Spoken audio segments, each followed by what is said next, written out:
অবশ্যই একটা শঙ্কা আছে, কারচুপি বা ভোট বানচালও হতে পারে। একটু আগে আপনারা দেখেছেন ছাত্রদল কর্তৃক একটা মব তৈরি করার চেষ্টা করা হয়েছিল, মিথ্যা প্রপাগান্ডা ছড়িয়ে ভোট বানচালের চেষ্টা করা হয়েছিল।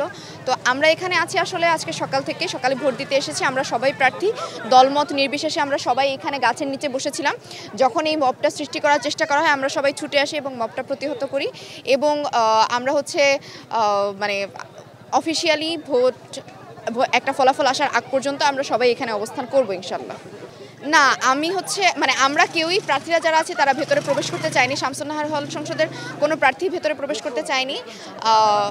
আর এখানে একজনকে মানে ছাত্রদল কর্তৃক একজন পোলিং এজেন্ট পরিবর্তনের চেষ্টা করা হয়েছিল, একজন মানে প্রার্থীকে পোলিং এজেন্ট দেওয়ার চেষ্টা করা হয়েছিল আর কি। তো এইটাই। আর আমরা যারা অন্য প্রার্থীরা আছি তারা কেউ ভেতরে ঢোকার চেষ্টা করিনি, আমাদের সেই উদ্দেশ্যও নেই। যেহেতু আপনি প্রার্থী সারাদিনই ছিলেন, কেন্দ্রে কেন্দ্রে আপনারা ঘুরেছেন, সব মিলে যদি বলতে চাই নির্বাচনের পরিবেশ সারাদিন কেমন ছিল এবং কোনো ধরনের নির্বাচনের পরিবেশ আমি বলবো যে দুপুরের দিকে টিএসসিতে মব করার চেষ্টা হয়েছিল, কিন্তু আমাদের ইউল্যাব কেন্দ্রে সারাদিন এখানেই ছিলাম আমি এবং আমরা ছিলাম ইউল্যাব কেন্দ্রে একদম সন্ধ্যা পর্যন্ত কোনো মব টপ সৃষ্টি করার চেষ্টা করা হয়নি।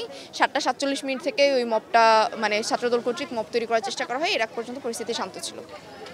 তিনি যেমনটা বলছিলেন, এখন পর্যন্ত কিন্তু বিভিন্ন সময়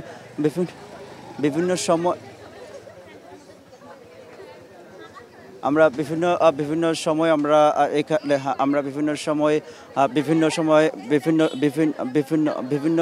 আমরা এখানে প্রায় সন্ধ্যা থেকে এখানে ছিলাম। এখন পর্যন্ত কোনো ধরনের অপ্রীতিকর ঘটনা ঘটেনি। তবে তারা বলছেন ছাত্রদলের নেতাকর্মীরা এখানে একটি মব তৈরি করার চেষ্টা করেছেন, সেটি তারা বানচাল করে দিয়েছেন। এই জন্যই এখানে